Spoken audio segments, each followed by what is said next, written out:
Okay, welcome back. Double J weekend review, midweek review, weekend preview. Three of them, triple header for the people.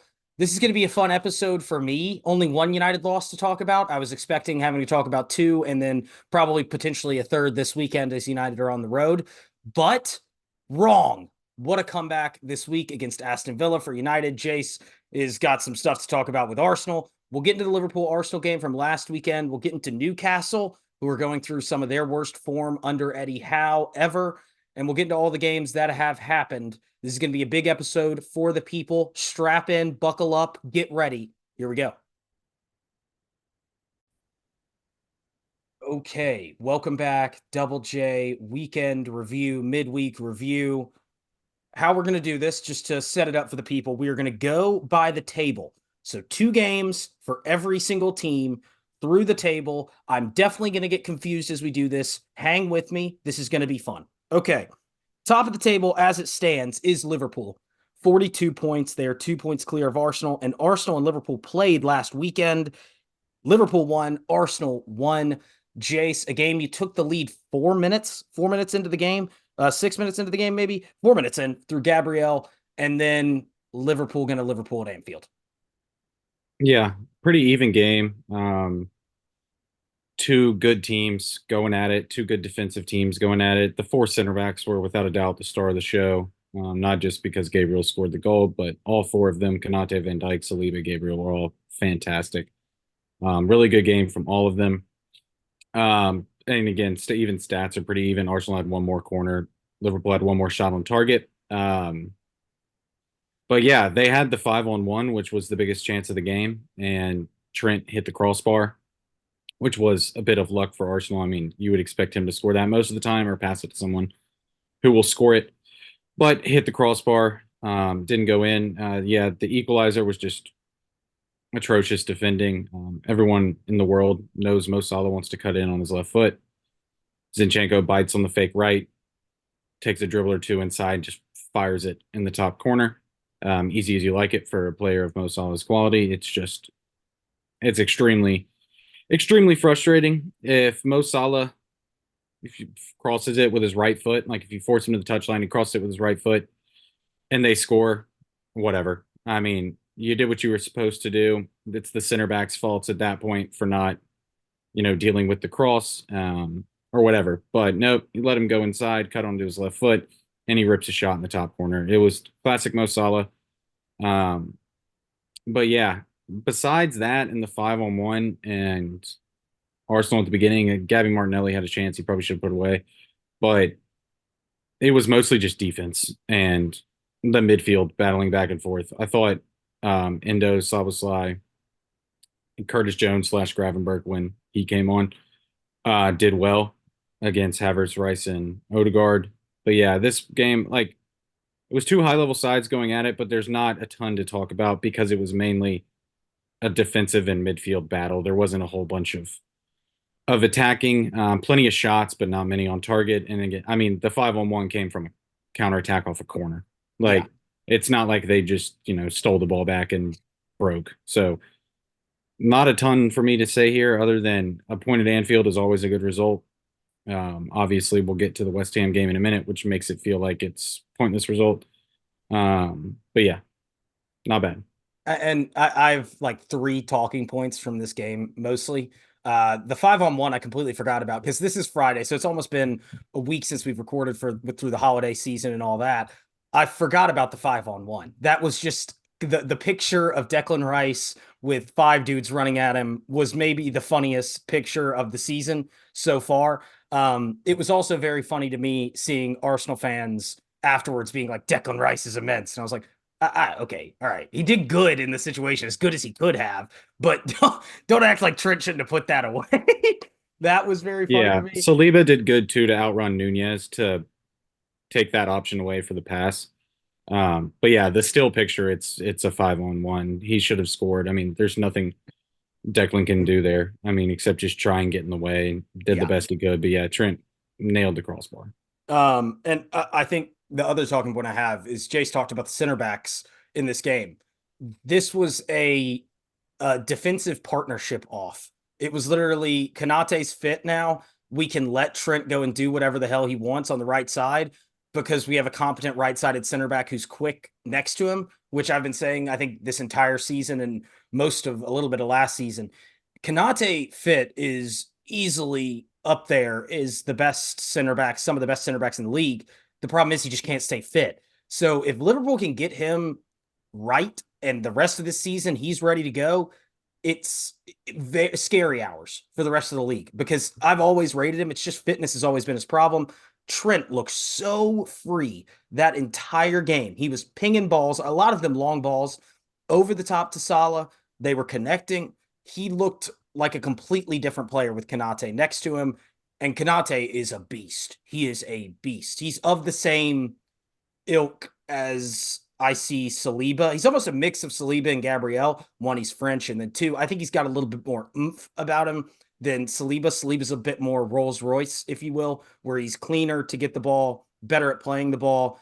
But Kanate in that Arsenal game was absolutely astounding to me. He was the Yeah, difference. and Van Dijk is fully back. He needed a season after a season or two, season and a half after the ACL to get fully back into it. But he's back to his best, one of the best center backs in the world again. I don't know if he'll ever reach, literally probably should have won the Ballon d'Or level, UEFA Player of the Yeah. Year level Yeah. again.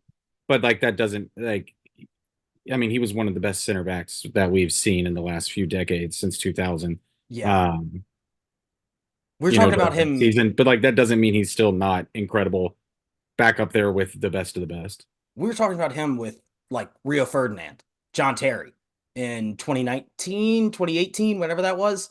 So it's not surprising that he's still good, right? It's just he's never going to reach that. When you have an injury like that, go and look at every other, specifically defenders who go through that injury. They're just not the same after it. At that Uh, age, too, I think he was 29. yes, Like he it's not was. like this happened, early in his career and he can spend years working his way back. But yeah, he was really good. All the center backs were very good. Um, and yeah, again, I'll take the point at Anfield any day of the week. I would too. I don't think there's much more to talk about through this game. The second half was very even. It was very testy, I would say, where both sides didn't want to lose. And that came into play more than trying to win the game. It was not like the United game for Liverpool where they were just peppering shots from outside the box. Arsenal were not blocked in, very even. But I got to give a shout to Kanate, the Van Dijk, Saliba, Gabriel, and I really do want to shout out Trent because I thought he was freaking magical that game. Yeah, I mean, he played the ball to Salah. Salah did a lot of the work, but like it was still a fantastic long ball. Yeah. Okay. As we said, Liverpool sit top 42 points. They played midweek this week against Burnley on Tuesday, took care of business. Darwin Nunez early, and then Diogo Jota is back late. That's the big thing from this game for me is Diogo Jota's back, and that just adds another attacking threat that Liverpool have been not, I don't want to say missing, but that is very nice to get back when you have a guy who's just guaranteed goals. Yeah, Jota loves to score, and I mean, we're just talking about that defense in the Arsenal game. They snuffed them out this game. 0 shots on target. Yeah. It was always comfortable for Liverpool. You're always holding out the hope as a fan of a rival team. That they can hold on. You lose that hope 6 minutes in. It was like, all right, well, this game's over. Congratulations to Liverpool. You know, move on. But yeah, And the defense was just as impressive again this game. They probably should have scored more. Trafford had a solid game, but yeah. and that's kind of the side of the sign to me of a title winning side is you kill games off early against lesser teams. And also you can, I was just bragging about Kanate. They took Kanate out of the team for the Burnley game. I get it's Burnley. I get it is what it is. It's a lesser side. You bring in a 20-year-old Gerald Kwanzaa, who to me looked completely fine in the position, was actually very good in the position. And that's horrifying. That's just the Yeah, sign of I a think very he's good being team. smart with Yes. Kanate. They can't afford him to be injured for a month and a half, 2 months, or whatever it is. Yeah. Again, like they need him. They need him bad because him in that side makes everyone else look different. In like next to him or in front of him. He makes them significantly better. So well done to Liverpool.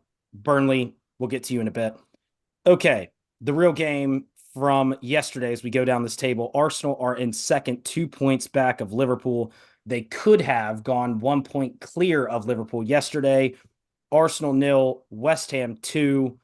Jace, I don't know, man. This is one of those results where you start to look at it and say, is this side really up there with City, really up there with Liverpool in terms of quality? I think they are pretty much all over the pitch. Yes, up there in terms of quality. I mean, beat City, drew Liverpool, dominated this game, but the boxes was absolutely pathetic. I mean, just which is just the same ugly thing that comes rearing its head. I swear, the majority of Arsenal's losses, especially when it's not City or Liverpool, is they can't finish and someone does something dumb at the back or a set piece. All three happened this game. Couldn't finish. Odegaard was playing balls to everyone left and right, set like, either setting up an assist opportunity or setting up the chances himself. No one could finish. And then, the goal was I guess a joint. The first goal was, I guess, a joint Zinchenko Gabriel error. I guess that's how you call it. They were both in kind of stuck in two different minds at the back post. But yeah, the ball probably went out of play. I think this one actually did, but I'm not going to harp on it. That I mean, couldn't score. So what's the point of getting pissed about that? Outside the fact of we've said it a million times, they got to figure out a way to figure out to chip the ball or something and figure out if it's going out because they're just playing guesswork. Like Yeah, Bowen just happened to be in the way of the camera, so they're like, well, it's still in the field, so it's goal. But whatever. Then Mavropanos scores off a corner. Didn't celebrate, which is hilarious. He played like 4 times for Arsenal. Uh, that was but so funny. yeah, but yeah, the main problem and the difference between Arsenal right now and City and Liverpool is left back and it's striker. Left back is a bit of an injury problem, but Mikel continues to start Zinchenko no matter how many mistakes he makes, and he clearly isn't offering enough going forward right now to justify leaking goals. When you're playing tough teams, West Ham are without a doubt a tough team, especially with this attack and this defense that they have now this year. You can't play a guy that's going to give away goals. He did it against Liverpool. Um, Almost gave one away against Brentford, cleared his own mistake off the line. It's just extremely frustrating. And if I'm Jakob Kiwior, I'm telling my agent, get me the hell out of here. This guy continues to make mistakes, and I can't even get a sniff. And I know that he's a center back and he's better at center back, but he's played left back multiple times this season already. Put the man out there. Like, let him play left back. And again, I know Tomiyasu and Timber would both probably be over Zinchenko right now, but that doesn't mean Kiwior's not on the squad. That doesn't mean he should get to start every game no matter what. And then the other difference, the main difference, is striker. Holland and Salah probably win their teams 10 to 12 games a year straight up. They score the winner, they score a hat trick, whatever. I can count on the number of goals Jesus has scored when Arsenal were behind since he joined on one hand. He doesn't score important clutch goals very often. Now he'll score a 0-0 or it's 1-1, 0-0 or whatever, and he could score a winner or something. But there's a difference between doing that and getting Arsenal back in the game. And he should have 65 minutes in. Odegaard does a bunch of dancing in the box, lays it off to, I believe, Ben White, who plays a perfect ball into the box. Jesus has a wide open net. Ariel was having a fantastic game. There's no way in hell he was saving that header if it was on target. Skies it. Yeah. It's just unacceptable. And yeah, I mean, this is why City upgraded to Holland. I mean, that you would upgrade to Holland over anyone in the world. That's obvious. But Pep stuck him on the wing and played false nines through the middle, Foden, Bernardo, whoever it was, instead of having him as his number 9 because of things like this.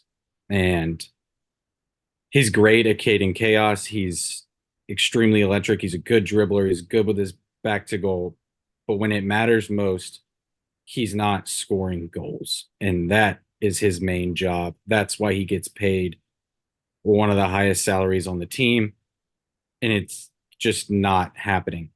I also think the whole left side is just so out of sync. Like Trossard has been terrible since the Chelsea game. I talked about it a couple weeks ago. He's either 100 or nothing. There's no in between. Martinelli's not comfortable with the new way they're playing off the left. I'm not really going to get off on him. He scored 15 open play goals. It's a 21-year-old winger last year. Like, yeah, he's a little low on confidence. He probably should have scored against Liverpool, but I'm not going to harp on him too much. I mean, he'll figure it out. I just think the whole left is broken. Everything that good that is happening is going through the right, except for, I mean, and Havertz is suspended this game. That's why Trossard played, but that's zero excuse. Havertz is more of in there to press and be, kind of like the second striker coming in from making late runs or whatever.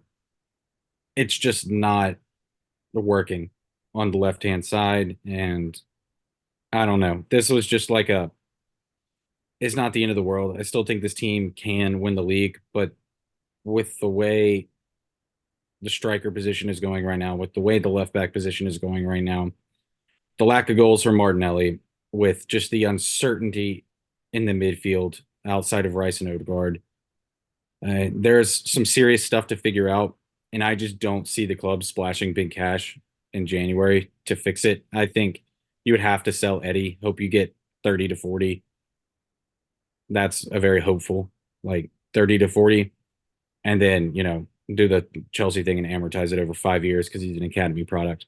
But I just don't, I really don't see that happening. I could see another like Kiwior type signing, but someone needs to come in, whether it's now or in the summer, and rectify the striker position because it's just not working. Eddie has his hat trick. That's great.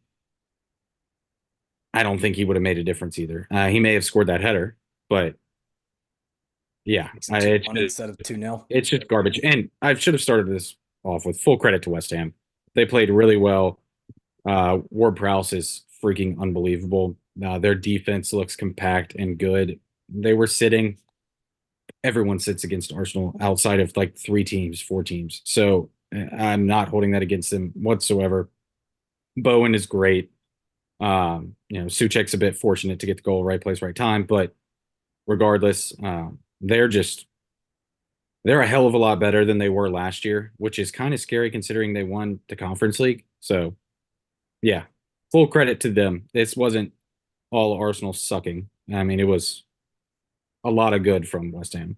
Yeah, I wanted to say Paqueta's little like 33 minutes that he was on the field was insane as well. Kudus, I think, was probably the best player on the field, both sides yesterday. And when you have guys that get going forward as quickly as they do, like Bowen, like Kudus, and Ward-Prowse being able to ping the ball, they're a tough side, as I lived through last weekend. They're a tough side. They're not fun to play against. But with what Arsenal have, they should be able to break them down. They should be able to get a goal. They should be able to score. If Jesus scores that header and makes it 2-1, who knows what happens? You get a point, maybe. Crowd gets back into it. The crowd seemed frustrated a majority of yesterday. A lot of groans, a lot of frustration coming through the actual crowd and the players. I mean, you saw it every time they got going forward. One, there were 10 behind the ball.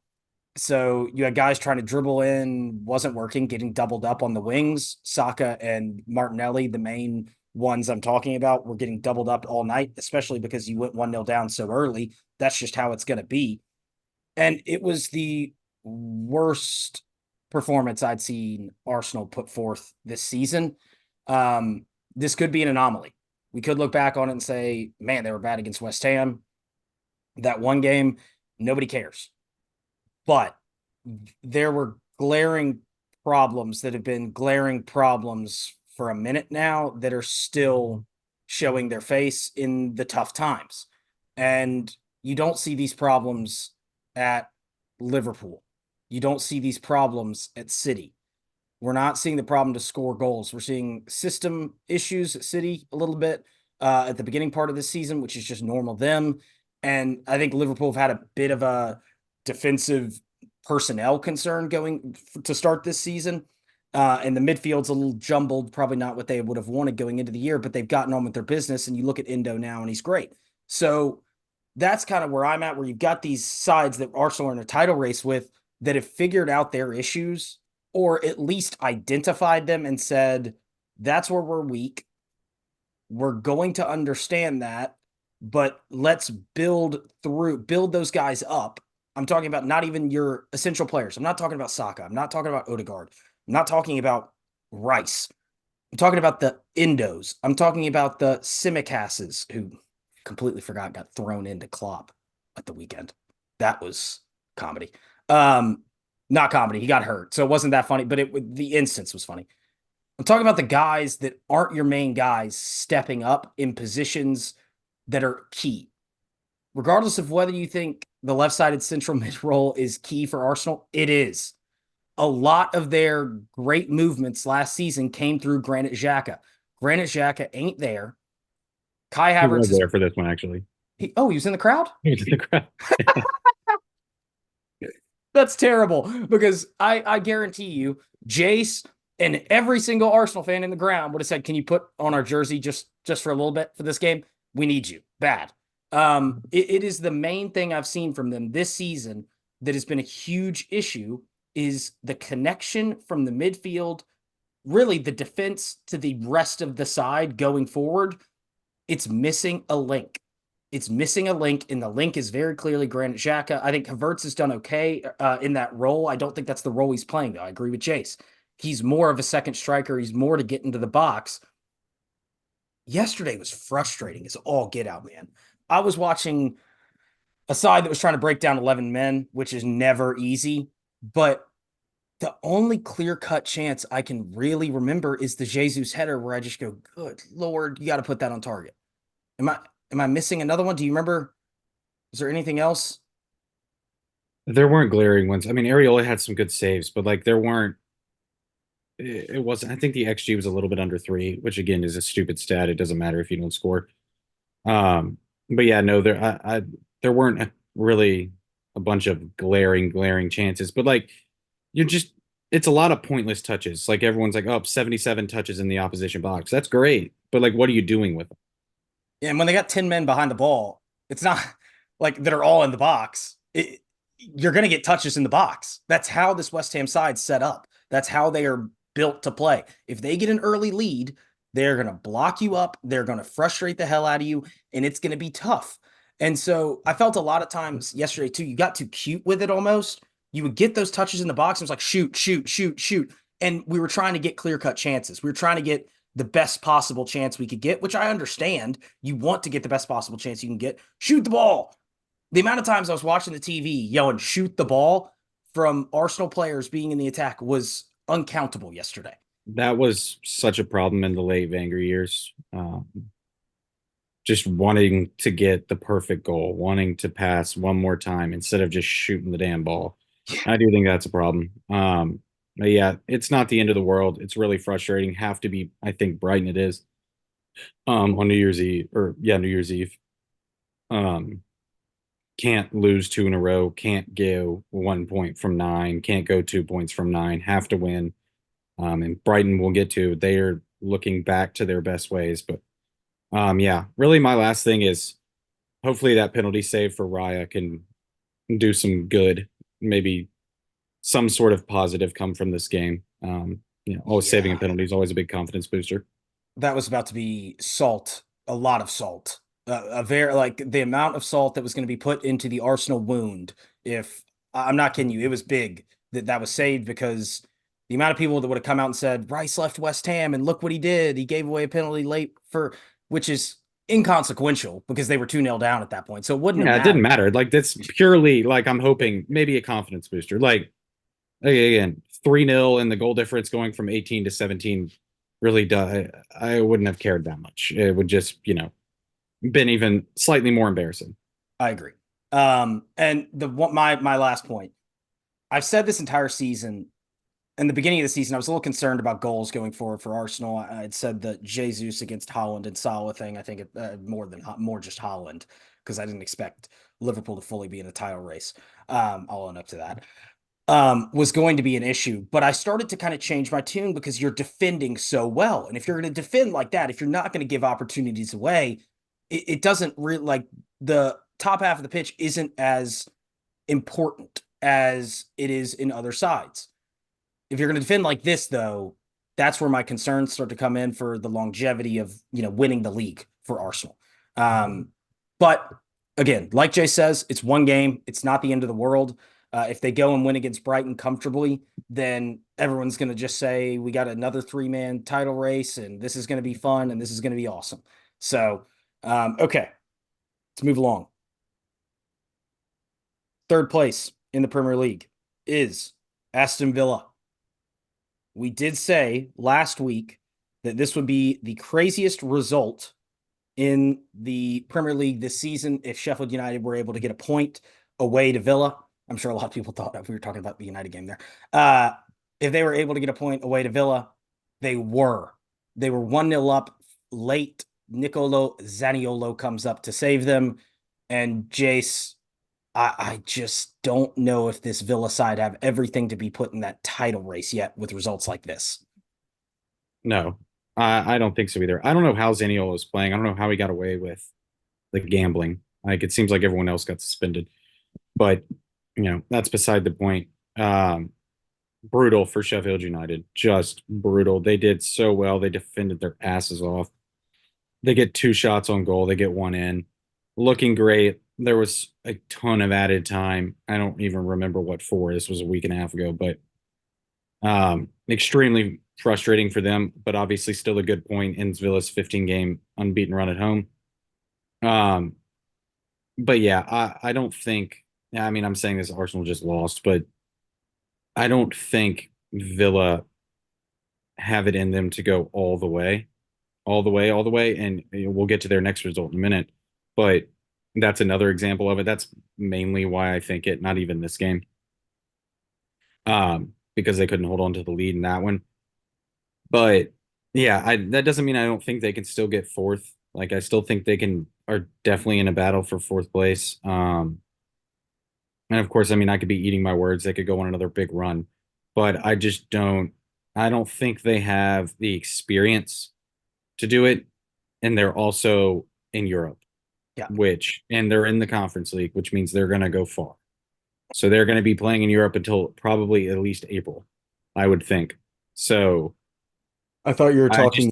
I just think that's going to be tough. And we're seeing it happen to Brighton. We'll get to them in a minute, but like these teams that don't play in Europe often or ever, it's very hard when you don't have 18 to 20 guys that you can rely on, and you're having to play so many games. And I think that was part of this. The games have caught up to them. They've been playing a ton, and it just wasn't that great of a performance. Yeah. They weren't great. I thought you were talking when you said they're in the Conference League. I thought you were talking they're going to go far geographically, because it's a bunch of small teams elsewhere in Europe, which is probably I don't even know where the other teams are. They're in Europe. That's all we'll talk about the Conference League when the quarterfinals come out. Yeah, they are going to go far in Europe in that competition. I agree with Jace. It's a great point about experience too. I had not really thought about that yet, where this is the first time that a lot of these guys have been in a top 4 race. Yuri Tielemans may be the main guy that's been in a top 4 race. And from his Barcelona days. And Spurs last year. Yeah, I forgot he went on. Yeah, Conte got screwed on that one. I'll defend him there. Yeah, one of Alessandro Bastoni got Clement Longley. From this game, though, you weren't good enough. I expected a big performance out of Jacob Ramsey, and I did not get it. Some of the depth is starting to become a little bit of a concern. John McGinn's still really good. Douglas Luiz's ball in for the Zaniolo equalizer was great, and I agree with Jace. I don't know how Nicolo Zaniolo got away with it. Credit to him. He somehow got off when everyone else got suspended. So I guess he's got better friends than the other players who all got snitched on from the looks of it. It is what it is. I just don't think, I think a lot of people, including myself, I wanted them to be, like I said, I wanted the 1-1 Arsenal-Liverpool, and I wanted Villa to win so they could be top at Christmas and we could say they're in a title race. I just don't think I think they're more in a top 4 race than they are anything. And I don't think that's a bad thing. I don't think it's like, get screwed. You're in a top 4 race, Aston Villa. Like, come on, let's be serious here. No one expected them to be in a title race. Yeah, then let's move it on to the United game where they, ugly, ugly first half from United. McGinn and Dendoncker get goals off set pieces, which were just kind of, mistakes, basic mistakes on set pieces. I will to defend Onana, he probably should have gone out there on the McGinn one, but that was the perfect set piece. Those are so hard to defend, aimed right at the back post, going towards the keeper. It's tough, but I'll let you handle the second half and the comeback. Yeah, the first half, I Hayes, my roommate, got a great show. Let's just say that. I was very unhappy. I said it was the worst half I had seen United play in my life. And that wasn't even the goals. It was the lack of intensity, some of the attitudes from some of these players throwing their hands up, um, that you just don't like to see when we're in a go and get tough situation. You would like to see some amount of effort, some amount of try.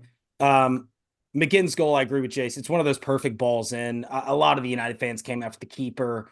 Should he come out and try and claim that? Yes. Is he expecting someone to get a flick on from that?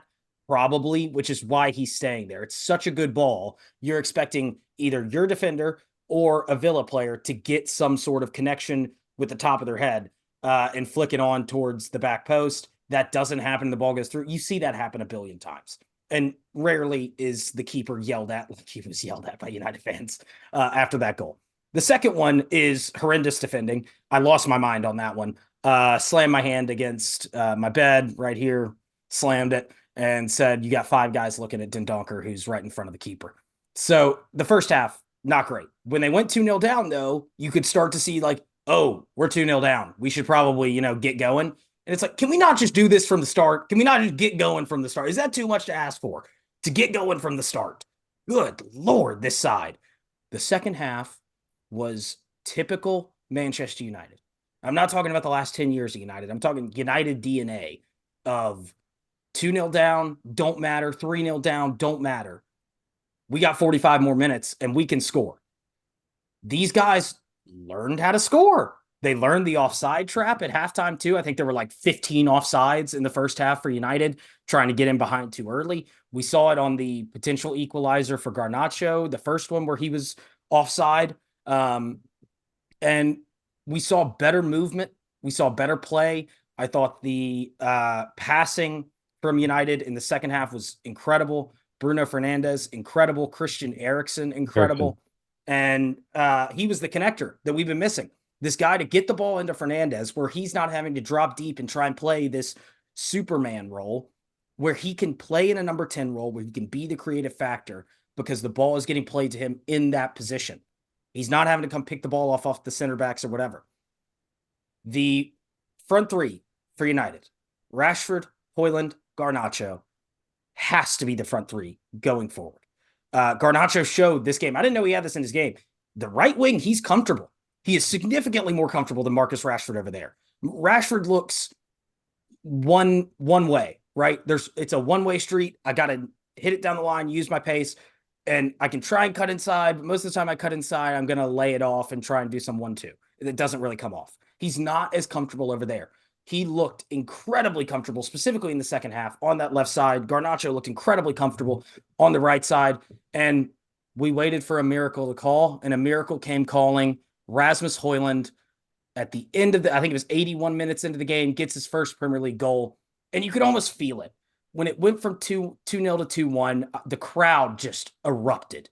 2-2, crowd all the way into it. And Old Trafford, when it gets like that, is almost impossible. It is one of the toughest places to be as a side going there. Having a lead and watching it evaporate is impossible. It is one of the toughest places. I'd say Anfield and Old Trafford, when it gets going on a comeback, there's nothing like it. There's nothing like it. And when Højlund scored, that was United DNA, which is something that I am personally happy to see this side has a little bit in them, because we have seen a lot over the last 10 years. I've said this a lot. Give up. They just quit trying. They give up and they don't do what they're supposed to do. They aren't doing their jobs. They came out there in the second half. They were ready to go and they were playing for the badge. That's all I ask. That's all I ask. Well done. a great performance, and we can talk about the weekend later. Yeah, we'll talk. We'll get to the other one in a little bit, but I completely agree with you. If Garnacho's comfortable off the right, he's the new right winger. It's as simple as that. Now, long term, he may end up taking Rashford's spot on the left, and a new right winger could come in, but that's just not a problem to worry about right now. And then the other thing was dropping McTominay. I've been freaking out about it for like a month now about his refusal to play midfield. Bruno's having to do all of the dirty work next to either Mino, Amrabat, whoever it is. And it's been driving me insane because he's just wasted that deep and he's just flat out. I mean, he's not that great at it. And that's nothing against him. He's a number 10. He's not a double pivot number 8. Like it's not his position. No. And then with Ericsson in there, who's a little more comfortable in that role. He played it plenty of times for United last year. Um, it just looked a lot better. Mino has to continue to keep playing. The future of this team is very, very, very clear. Mino, Højlund, Garnacho, and that young center back, Willie Kimwa. Kamwala. Yeah, those four. And Kwambala probably needs a little bit more time to get ready, but Mino, Garnacho, Højlund are all ready right now. They all need to be playing every game that they can because, I mean, that's your future. That's 3 guys that you can pencil in for a long time as long as you get it right. So keep playing them, keep feeding them the ball, and yeah, no surprise Højlund gets a goal when Bruno's playing the number 10 and he's allowed to actually pass the ball. Yeah. The 2 points I want to make off what Jace just said. We have Christian Eriksen is a attacking midfielder. He's a number 10 by trade who has a pacemaker in his heart. We're asking him to play deeper, and he is doing a 20 times better job than Scott McTominay at defending. You realize how bad that is? That is horrible. That is terrible. So I completely agree on that side, and I completely agree on what he just said. And we need to give Jay some of his flowers because the Højlund take he had, I have never been more unfazed by a guy not having a goal in the Premier League than I have with Højlund. The first season, Jace really said this in the summer. Do not judge him off his first year. He's going to take a year to get adjusted. He is a young kid who has only played half a league season in Serie A. This is what it is. I completely agree. The 3 and Kumbala, I think is up in the air still for me because I've only seen him really one game, but he looks very composed against West Ham. Højlund, Garnacho, Mino. That is the future of this side, and that is who we need to start building around going forward in the future when Ineos come in, which got announced. I guess we can say that too. Ineos, yay, sick. Okay, anything else? No, that's it. Manchester City only had one game to get through. They won the Club World Cup. Should pop the champagne, pop it, boom. Congratulations, fellas. They beat the crap out of Fluminense. It was boys against men. Also, Fluminense beat the crap out of them because they realized they were getting beat the crap out of on the field in terms of play. And then we're just like, yeah, we're just going to start. Yeah, Rodri got a leg breaker. He's very lucky that he didn't get hurt. Yeah, City fans were very quick to say. Thankfully, I mean, no one wants to see a guy get his leg broken in the Club World Cup, one of the dumbest competitions there is, which of course is now being expanded and will be in the summer because FIFA are dirty scumbags. But they are. Nonetheless, City had to go to one of these scorching hot teams in Everton at Goodison Park. They end up winning 3-1 after going 1-0 down 29 minutes in through Jack Harrison. I mentioned Phil Foden I think it was like a month and a half ago that he's quietly having an incredible season. Absolutely. Phil Foden is really good. Phil Foden's really, really, really good. And he is now showing it. He's having that year that Pep gives his players where it's like, this is my guy this year. Phil Foden's his guy this year. You called that pretty early that he was going to be the guy this year, him or Bernardo. And it's turned out to be Foden because Bernardo's been shoved out to the wing inexplicably, in my opinion. But yeah, they went 1-0 down. Everton were pushing for a second and couldn't get it across the line. And at that point, you're fully expecting a City comeback. Foden scores a banger. Alvarez gets a penalty. I think the ref gave the penalty because the City players were freaking out. because it hit his forearm right before it hit, or Onana. It hit his forearm right before it hit him in the face. City players were freaking out. The ref thought about it for a second and gave it.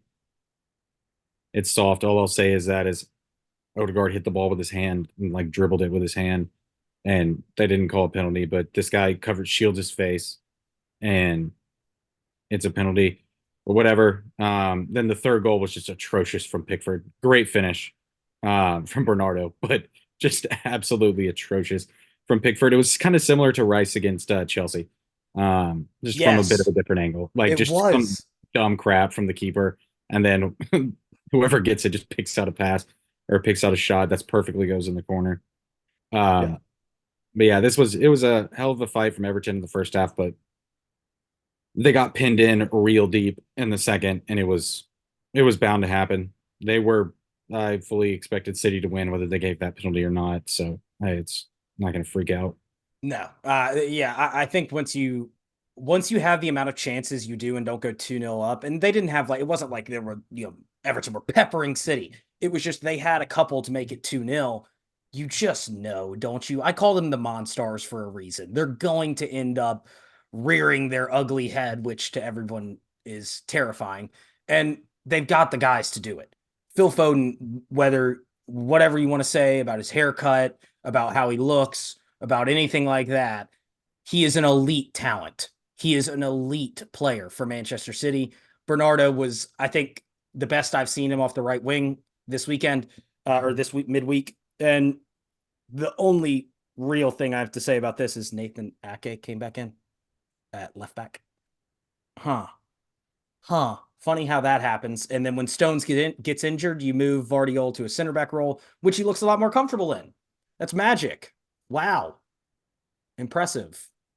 Yeah, Ake is just good. I don't understand. Like he should be playing left back every game. In that system, he's the best guy they got. Hmm. And I'll happily admit that I was wrong in saying he wasn't that great. So he is the best guy in this system that they've got. And they're going back to a back four. They're going back to something more natural, something that the team is a little bit easier to learn. And it's looking a lot better. When they get Holland back, they're going to be terrifying. I cannot Yeah, we've wait. kind of just glanced over that because it hasn't really affected them so far. But yeah, he's Mhm. got like a deep bone bruise or something in his foot. Yeah. Um, You he, said he you should be talked back about in it. January. So should De Bruyne. So You talked about it the other week where it was like Pep kept mis yeah, he translating. keeps calling it like a stress thing, and everyone's like, "Oh, stress fracture," and he's like, "No." No. Like, okay, well then stop calling it that. Yeah, City are going to be just fine. I think we're about to see them. I mean, if you look at the table, we've talked about this stretch of them being in Saudi Arabia being great for them. They're 5 points off Liverpool. They're 3 points off Arsenal, and they've got a game in hand. Yeah, they'll be Brentford. They'll be level with Arsenal. That's not a concern. No, it is not. So they're going to be good. De Bruyne is going to come back. Holland's going to come back. They're going to do that thing where second half of the season they just might not lose a game. And right now they're my favorites to win the league. They've been my favorites all season to win the league. Not that I'm rooting for them, just favorites in terms of who's going to win it. There's still chances for Arsenal and Liverpool. Obviously, they got to play City again. But right now, with Holland coming back, with De Bruyne coming back, uh, don't like it. Don't like it. Okay, moving along, fifth placed Tottenham, who are on 36 points, one behind City, who obviously have a game in hand on everyone. They beat Everton 2-1 at the weekend. Richarlison and Son again got a little hairy towards the end. Andre Gomez appeared from out of nowhere. Didn't realize he was still at Everton. Yeah, I And completely forgot that too. he put in a great performance. It was the Yeah, weirdest thing ever. played well against City too. Yeah, he did. But yeah, weird game. 20 minutes in, Spurs are flying 2-0 up. Rainbows and unicorns. They can't get another. And then, all of a sudden, Andre Gomez scores in the 82nd, and then Everton just start peppering them. I mean, they end up with more shots on target, more attempts, more corners, everything. And Spurs held on, and that's what matters. Vicario had some good saves for sure. Um, but yeah, it was a weird. a bit of an odd game because you just look at the score line, you're like, oh, Spurs fairly comfortable, but it was not comfortable at the end. And Everton maybe might have been Onana had a decent chance to equalize, but it was saved. Yeah. Guglielmo, I was wrong, Mhm. brother. I was wrong. Hand up. That first game of the season, I said you looked a little shaky. Ever since then, you have been a top three keeper in this league. You've kept, I mean, even this week, they conceded 4 goals, and you could say Vicaria was their best player on the field against Brighton. With ease, I think. So he's been immense for them. The problem they're going to have now is Romero goes off with an injury in this game. He'll be missing 4 to 5 weeks. We have said there are certain guys this Tottenham side just can't lose. One of their center back pairing of Van de Ven and Romero, they can't lose. Or if they lose both of them, they're in trouble. They've lost both of them again. And it looks like they're going to be, there's a lot of things of, oh, they could be in a title race. They're going to be they're in a top four race, but they're very similar to right now United, Brighton, West Ham. We got to throw them in there where it's a coin flip of what team you're going to get. It's a coin flip of what team you're going to get. They're very fun to watch from a neutral's point because you have no idea what's going to show up on a week to week basis. But the problem they have in these games is they get complacent as all get out. They go, we're 2-0 up. Woohoo. Over. We're flying 18 minutes in, and they get complacent. And we've seen it in the West Ham game over about a couple weeks ago, where they were flying that first half, come out, lose the game. Could have easily dropped points here. I think it's just a side that's going through new manager coming in. They've had everyone knows the history of Spurs, right? So there is that thing about them. This guy's trying to change it and just trying to change it. I see what he's trying to do. The issue is that complacency can rear its ugly head. And against teams like Everton, that could have been 2-2. Probably should have been 2-2. I think they were an inch away. It was Danjuma that they had the goal line clearance where it was Yes, yeah, that that's what it was. close. It was literally that close to going over. Very Stones against Liverpool-esque, where it was inches away. They get 3 points. They move on. And then the Brighton game happens. Brighton 4, Tottenham 2, just didn't show up. They did not show up. Yeah, they didn't show up until 80 minutes in, and they Yes. got a couple at the end. Um, but like they just didn't show up. I mean, they had 3 shots on target the entire game, scored 2 of them, 19 attempts and 3 on target. It's just horrible, horrible ratio. Just not good finishing. But yeah, João Pedro scored a couple penalties, dumb fouls, the usual. Um, not really have anything to call out about that one. And then Estupiñán scored an absolute banger on his Banger. return, long-term return after injury. Um, but yeah, Spurs were just getting throttled, to be honest. They didn't show up. They got it together a bit towards the end. Had a couple chances to make it 3, but couldn't get it across the line. And Brighton are slowly but surely starting to round back into form. And it's also hilarious that they still didn't get a clean sheet. Like it looked like they were for sure going to get their first clean sheet, and then they just conceded 2 goals. I texted Jace that, hey, if it makes you feel better, Spurs are getting slapped around 4-0 after Arsenal went 2-0 down. And then I said also, they could give Brighton their first clean sheet here of the entire season. Right as I just shouldn't speak. I shouldn't speak because we know what happens when Dylan says things. Tottenham scored 2 immediately after I sent that text. Just hilarious timing. My glaring issue also with Spurs is not complacency, really. The complacency comes into games against like Everton, where you're flying and then you just kind of sleepwalk your way through the rest of the game. This one was you have depth issues, and I don't need to tell you that, right? I'm not saying anything that you don't know. I thought Højbjerg was okay this game, but again, he's not the guy you want in there. You want a midfield partnership with Basuma and Sarr. You do not want Ben Davies and Emerson Royale as your center back pairing. And you would ideally like someone better than Richarlison up top. I know he's been in good form, but in games like this, it's tough to say he should be our main man. He should be our number 9, especially when you've had like 10 years of Harry Kane. So it's a weird transition period that they're in, just with the injuries, it's going to take a while for Ange to overhaul the squad. If they're going to give him time, and I think that he is more than deserving of time now, especially from what we've seen how they want to play. He's got to get that depth next summer. I think even this winter window, they're probably going to go look for a center back because they've seen like without Romero and Van de Ven, we are leaky. We're leaky. Yeah, and I don't think they're one or two windows away. Personally, I think just a ton of depth is needed. A lot of these players were bought to play the exact opposite system that Ainge plays. Højbjerg is a perfect example. He was very, very good under Conte. Mm-hmm. Like he was really good. He was one of their best players. Mm-hmm. Now he's just I don't want to say unplayable because he's not that bad, but like more games than not, he offers you pretty much nothing. He's just not quick enough to deal with the way they play. So I completely agree. Like they're just gonna have to start getting guys out and getting guys in. I mean, that's just what they have to do. It's a rebuild, Yeah. but I And still you might think be right. they're going to consistently challenge for top four. I think this season probably. I highly doubt they're missing out on Europe again, but they're just going to have these games. And he talks about the way he wants to play. I often am a little mean about the way he wants to play.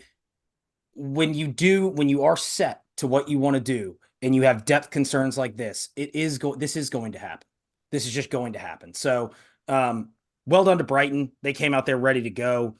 I thought they were going to get their first clean sheet. Getting Purvis Estupiñán back is incredibly key for this team. I think he's a massive boost. And Jack Hinchelwood's showing a lot. He's showing a lot. Another goal for him. Well done. Okay. Anything else on that, Chase? No, Okay. West Ham, we can knock out sixth and seventh here. West Ham are in sixth. Huh? West Ham? But Dylan said they were going to get relegated. I'm an idiot. West Ham, 33 points, are 2 points clear of Manchester United. Manchester United, huh? Dylan said they were going to be in second again. United on 31 points. And the reason West Ham are ahead of them, West Ham 2, United nil. West Ham just bullied this podcast, Chase. yeah, not a good week for us against West Ham. A bit of the same, maybe not quite to the extent, United didn't have 30 shots or whatever, No, we did but not. a bit of the same. United had the ball, didn't do a ton with it, and West Ham do what they do. They get moving forward and they get goals, and it's Bowen and Kudus, one of the best partnerships in the league right now. Not even just outside the big six. Like they're both just really damn good. Yep. And Bowen at striker has been a revelation. I said it either last week or 2 weeks ago. Whenever Mikel Antonio comes back, he ain't get back in the team. Yeah. This Bowen's the striker now. Like that's just what it is. But yeah, this was the first of the two big wins for West Ham, big 2-0 wins this week. And that Paqueta pass for Bowen's goal was absolutely disgusting, filthy. No one marking him. That's another thing we can talk about. No one marked the runner of Bowen. I've said that's a big problem for this United side is marking runners in the box, which is again 8-year-old stuff I'm talking about here, but it's fact. And then the second one, an error from Kobbie Mainoo, 18-year-old kid. He's not going to be perfect. I should Anana have done better? Maybe. I think it's a great finish and a great run from a great player in Kudus, more than anything. I don't think we should go and say, United this, United that. Like, can we not just say the guy that made the run and the guy that was there was really good? Yeah. Kudus is just good. There's, Mino makes a mistake. It is what it is. He's 18 years old. It's going to happen. I don't think United were scoring anyway. So did it really make that? You'd rather him make a mistake when you're going to lose a game or you're beating the crap out of someone. You don't want him to make a mistake when it's 0-0 or, you have a 2-1 lead late in the game. So it's just not that big of a deal. Completely agree. The mistake, he'll learn from it. Clearly bounced back. Yep. I think that was smart too. Leave him in. No need to rip him out after that. Keep his confidence up. But yeah, West Ham are just good. I mean, there's just no other way to put it. Like they're sixth for a reason.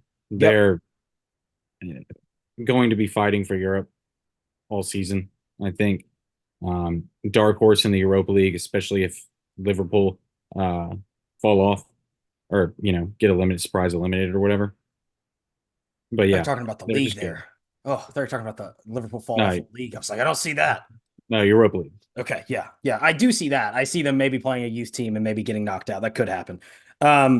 39 and 21 for United. Don't no names on the back of their jerseys. They got to earn that back. We need to do, that who did that in America where they took the names of it was a college football team, took the names off the back of their players' jerseys because they said that they had to earn them back. I agree. 39 and 21 need to earn the names on the back of their jerseys back. They have to play it in. I don't think 39's ever doing it. I think we need to move him on as quickly as possible. This game was another pedestrian performance, like Jace talks about, and 21 is about to get his spot taken by Garnacho. So I would be a lot more mad about this game if United didn't come back from 2-0 down and win 3-2 midweek. Also, I woke up from this game at 6:30, incredibly hungover from a Christmas party, watched all 90 minutes. If anyone needs to question my fandom, that should be the end of it. Okay. Yeah, United are in 7th. We've talked about them already. Brighton in 8th, 30 points. A 1-1 game against Palace. Me and Jace read that like a book. Nothing really more to say on that. We read it like a book. We're great. Yeah, the streak continues. When 2019 Yep. through now, 1-1 draws every single time. It's just what it is. Welbeck securing the 1-1 draw. IU got one right before half. Palace are going to break Roy Hodgson. We'll get more to them in the next game. But he is disgusted after these games with the points they keep dropping. Dude, Like, they haven't won in months. he's literally looking at every post game interview. He's like, I just want to be done. I want to be done because there should be 3 points in like 4 of our last 5 games. Yeah, it's like they have some solid results. Like, they drew West Ham, um, they drew City, obviously. They drew Brighton in this game, but they also haven't won since they beat Burnley 2-0 on, let me find the exact date of this one. They beat United. November 4th. Yeah, they beat So, United at home. United at Old Trafford, excuse me. yeah, that Naturally. was before this. Yeah. But like, I don't know. They're not getting as many points as they need to. They're falling in the table. They're, I believe, 15th now. Yeah. But yeah, we could talk a bit more about them when we talk about their game against Chelsea. Goodness, excuse me. Yeah, I agree with Jace. I think the performances aren't bad. It's just like you're getting draws when you should be getting wins, and Yeah, that table wise will affect you. that's what I mean by they're breaking him. Like, and because they're playing well, but then just they do something dumb or whatever, and they blow it. Yep, I agree. Brighton on 30 points. They're 1 point back of United, 3 points back of West Ham, and 7 back of fourth placed City. So that's the grouping I'm putting in top 4 race right now is Villa, Tottenham, West Ham, United, Brighton. I'm not putting the guys we're about to talk about in there right now. Would you agree with that, Jace? Right now, yeah. I mean, let's just dive into it. 1-0 loss to Luton for Newcastle, and a 3-1 defeat to Nottingham Forest. The Luton one, we'll start Make Chris there. Wood look like Messi. Yeah, well, let's start with Luton. That one was first. This was at the Kennel, and Luton just flat out played better. More shots on goal. Obviously, they had less possession. They don't give a crap about that, and they just beat him. I mean, Andros Townsend gets his first goal for Luton in the league. I believe it was his first. You know, he had the Lockyer jersey and everything. It was fine. He had a small procedure on his heart. We're not going to try and explain doctor stuff, but he's good. No problems there. Hopefully retires. Mm-hmm. We said after it happened. But yeah, what a massive, massive win for Luton. And it's just another disappointing result in a string of disappointing results for Newcastle. Yeah, away from home, they just suck. I mean, like I'm a United fan. We suck away from home. Good Lord, you're finding a new level of suck away from home. The thing I want to talk about from Luton's point of view is Ross Barkley in the team of the season right now. Like genuinely, he might be in the halfway point team of the season. He is that midfield. He is carrying the midfield and the attack to creating chances. I think he's been immense for Luton, an immense signing. I loved Ross Barkley at Everton. And seeing him kind of shine in a lesser team again is pretty cool to see. I think he's been incredible for him. Yeah, that was a very, very smart free agent signing. These you can see them go either way. I don't think anyone ever has doubted Ross Barkley's work ethic like you would, let's say, Jesse Lingard when he signed for Forest last year, which was kind of a similar signing. Team just came up. This guy's been in the league for a while, so let's give him a go. But yeah, fantastic signing. And like I said, there's not much a whole lot to talk about from this game from the Newcastle point of view because it's just you're away from home form. Let me look at the table real quick. Because I knew it was bad coming into this. You are now 19th in the league away from home. 5 points through 9 games. Yeah, and that's like even worse than it sounds because when I brought it up, I think 2 or 3 weeks ago, they were 15th or 16th. So like they're still dropping. Nothing is Yeah. changing. Like they're Nothing's still on changed. 5 points. And the issues then start to flow into home form, right? Because regardless, losing games has an effect on a team. And I think we saw just a team that is one beat up. Got to give them credit. They're beat up injury wise. But a lot has been said about your injuries. You have the back four back this weekend. Botman, Shar, Trippier, Burn is your back four that you love to play. You have them back, and you make Chris Wood look like Messi. Messi. The second goal literally looked like Messi against Boateng in the Champions League. I mean, just the little shimmy onto his left, just absolutely smashed it or right. I don't remember which side he shot it on. Doesn't really matter. But yeah, Chris Wood was incredible. They also have their preferred front three. Guimaraes is their preferred midfielder. Longstaff and Miley play all the time. So and Joe Ellington subbed in. So it's not like they're not as injured as they were a month ago, but they haven't gotten any better. No. And this one at home is just so inexcusable to a four-side new manager, Chris Wood starting at striker, and Wood, Alanga, and Gibbs White were all fantastic for Forest. They all were. Anthony Alanga got a lot of hate because he just probably was not good enough for Manchester United, if we're being honest. I mean, that's just the truth of it. But that doesn't mean he's bad. And like, he's not a 10 out of 10 every game by any means. If he was, Steve Cooper would still have a job. But he puts in good performances, a decent amount, and this was another one of them. Just great. Gibbs White looks like he's getting along with Nuno for now, so that's a massive positive. And yeah, they looked like a different team. Maybe this can work. It's hard to judge results, shortly after the manager came in or comes in, especially good ones. When if it's bad, it's bad, and usually they don't last long. But let's give Forest some time, see where this goes. But they looked fantastic this game, and it just completely destroyed Newcastle on the counter. No, like if ands or buts about it. They just destroyed them on the counter. Nothing Newcastle could do. They made it feel like an away game for Newcastle. They set up deep. They said, we're going to play the way we want to play. We've got pace in the wings. We've got a workhorse as our number 10 and Morgan Gibbs White. We got to put the ball in the back of the net. Regardless of what you think of Chris Wood, he can put the ball in the back of the net. And he does 3 times on top of your head. Jace, I have one question. Eddie Howe, warm seat or not? I think he should be. Maybe not so hot yet, but I definitely think he should be. But we have no clue what the Saudis do with their managers because it's the first manager they ever hired and it worked out well. Like, I mean, they made Champions League. That's what they wanted to do. And so now we don't know how long of a leash they're going to give people. We don't know if it's going to be Abramovich or if it's going to be Kroenke's. Like, we just have no clue. So I do think if they had the opportunity to get a big name, they would sack him for a big name, personally. Yeah, I think that's the issue right now. The free agent managers out there isn't like this name. That's why when people say right. sack They're Ten Hag, like who? And everyone's like, Conte. It's like, oh my gosh. right. Like I don't think they're gonna sack him and go get Xabi Alonso. Like That'd be crazy. that would be awful for the rest of the league. He is they still haven't lost.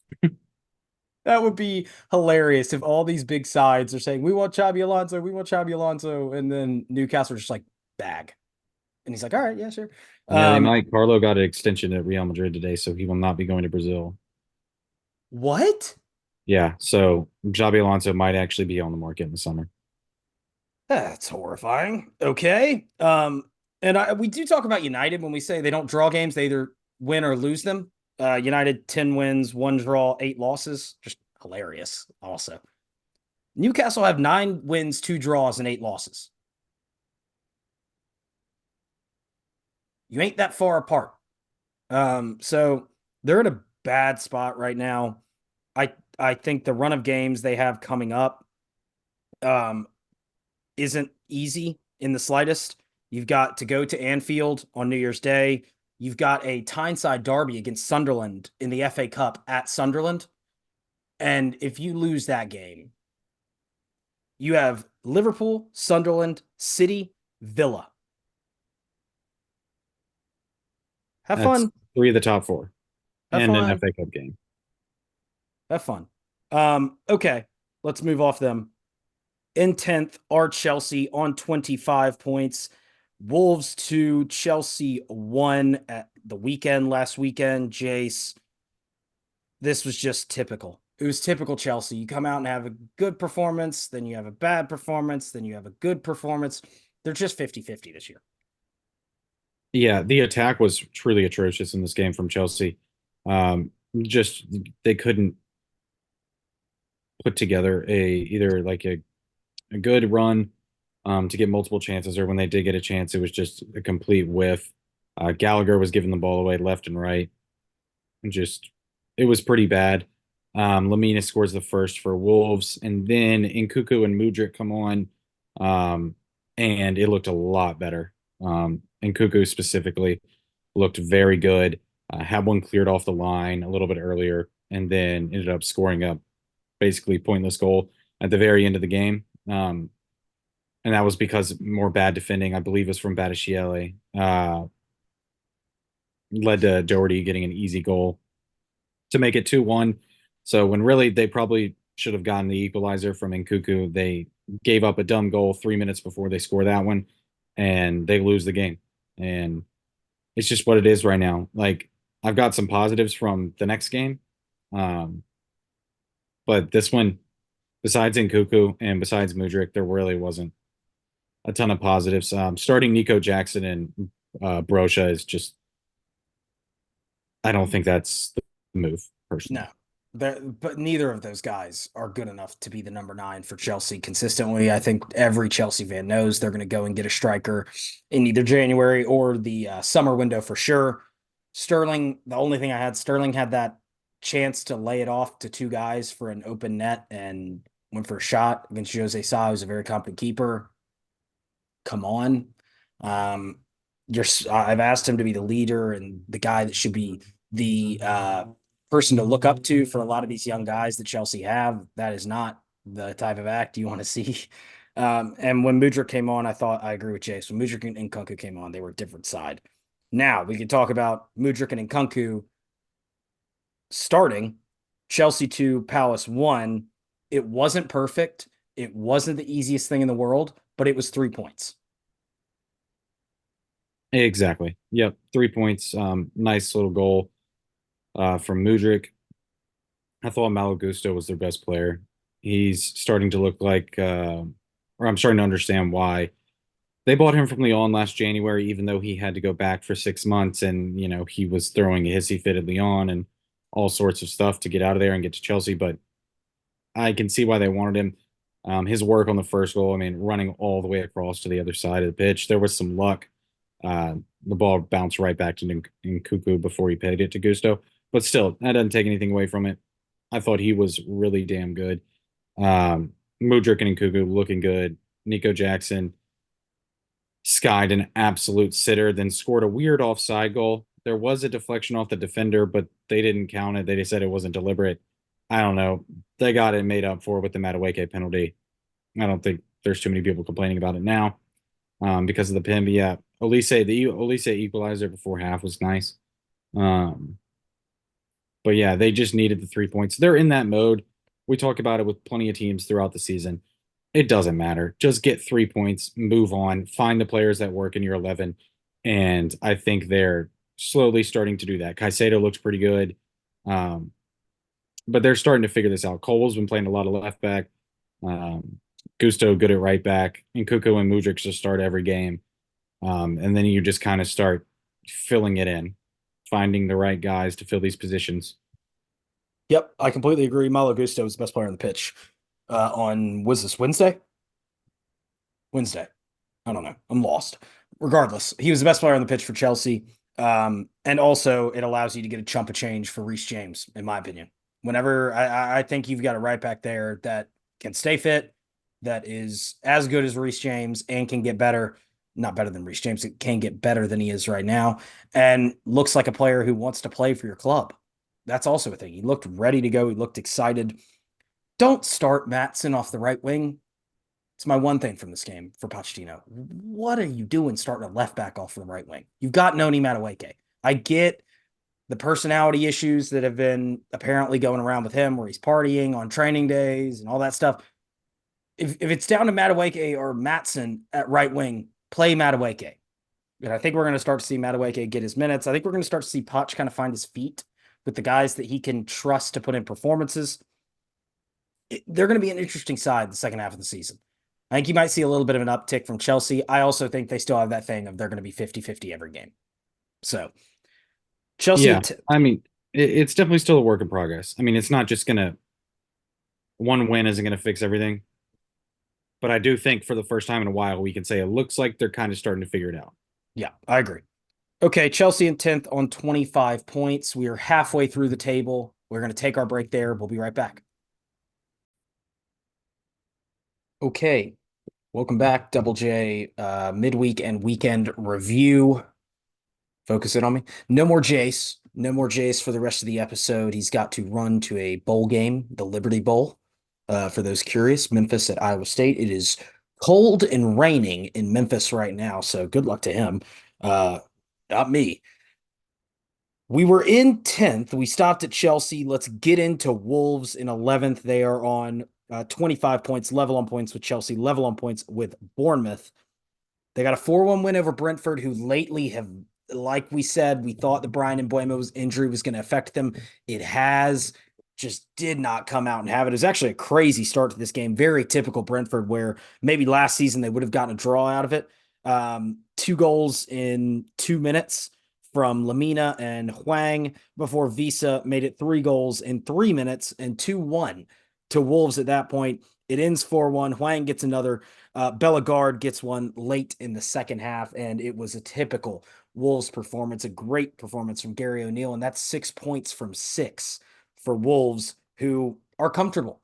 They're comfortable as all get out right now. They're going to be comfortable the rest of the season. They're going to be comfortable against big sides, small sides, anybody.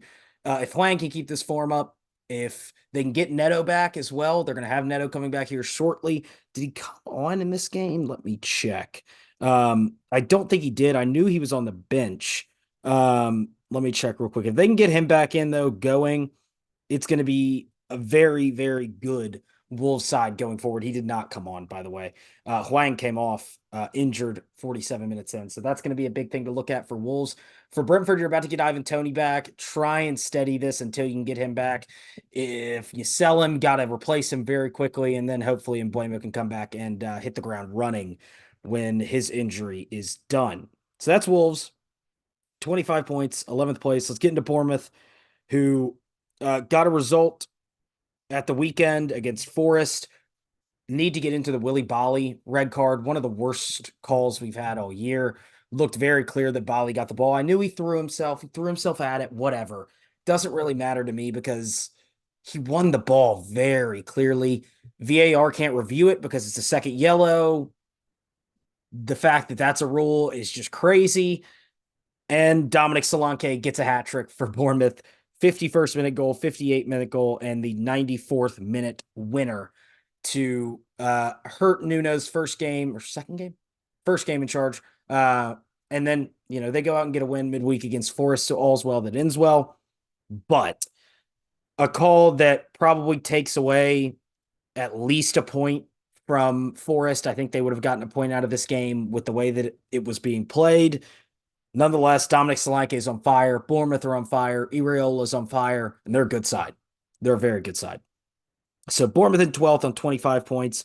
They got a 3-0 result midweek against Fulham. This Fulham side hasn't been good. 3-0 loss to Newcastle, 1-1 draw with Everton, 2-0 loss to Burnley, and now a 3-0 loss to Bournemouth. So without Raul, this side just looks like it struggles. He had finally found his feet, gets that red card.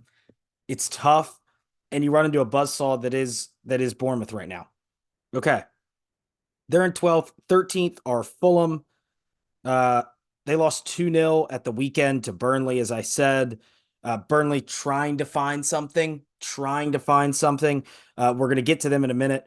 As I said, Fulham without Raul are hard to judge. As crazy as that is to say in 2023, about to be 2024, that Raul is a crucial member of a Premier League team. It's just wild. All right. In 14th, Brentford on 19 points. Like I said, it's been tough.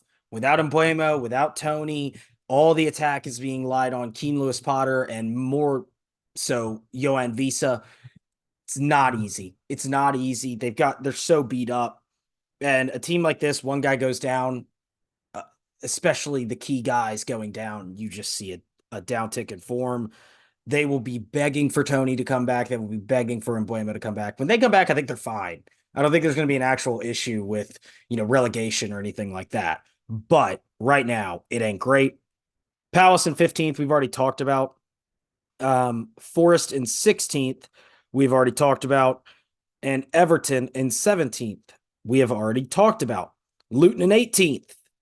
On 15 points, they're only 1 point off Everton. Luton are 1 point off Everton. 3-2 winners against Sheffield United midweek. 2 own goals for Sheffield United, which we can go ahead and talk about them. In my eyes, they're relegated already. It's been a tough couple of games. Their results going the way that they did. The Villa game, we got a late winner through Zaniolo, and then this one against Luton is just 2 results that could have been 4 points, and you come away with 1 from 6.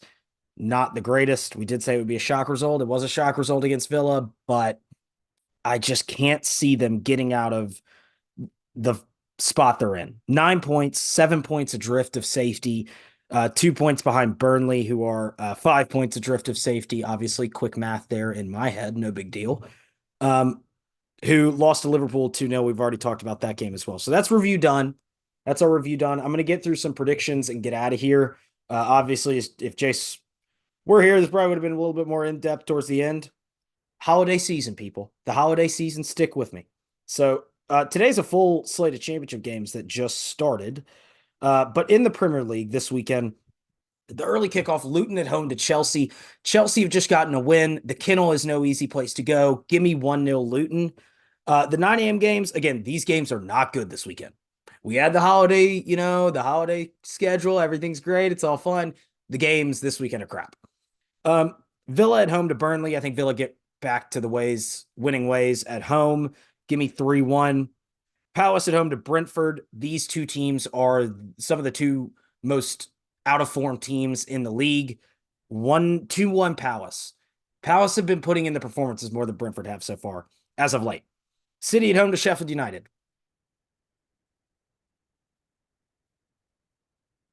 Assault. Wolves at home to Everton. This is a great game. My game of the weekend, if I wasn't being biased, the biased game of the weekend is probably Forest at home to United, judging how Forest looked against Newcastle midweek. But Wolves at home to Everton, Sean Dyche against Gary O'Neill, 2 of my favorite managers in the league. Give me a 1-1. I think both would take a point out of this game, especially with the congested schedule. If Pedro Neto's back, give me 2-1 Wolves. Okay, the late game on Saturday is Forest at home to Manchester United. United's away form has been horrible. We've talked about it. Forest coming off a great win against Newcastle, got some new manager bounce against Nuno. I see problems, but also it's a get right or a letdown spot for for Forest.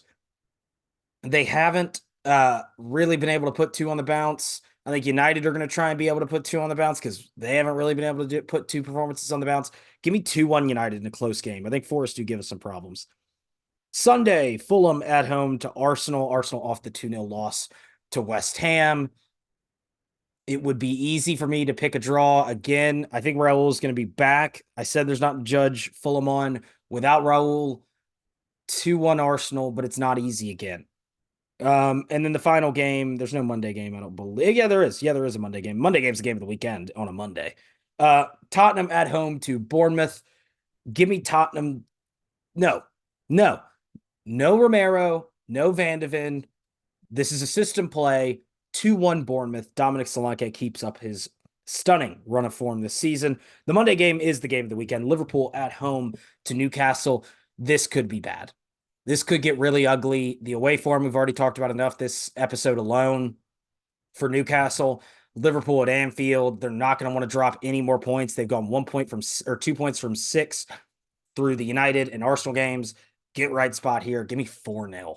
I just don't think it's close. Newcastle are in a rut right now, and that's where I'm at. Okay. We will be back on Monday night. So we'll record right after Liverpool Newcastle. Back to normal schedule next week. The holiday season's kind of gotten us out of whack. Wait a minute. We will maybe be recording Monday night. There's a college football playoff that my team's involved in. So check our Twitter, check our Instagram. We'll post everything there. For now, I've been Dylan. I've been Chase. Have a good evening. We will see you guys on Tuesday.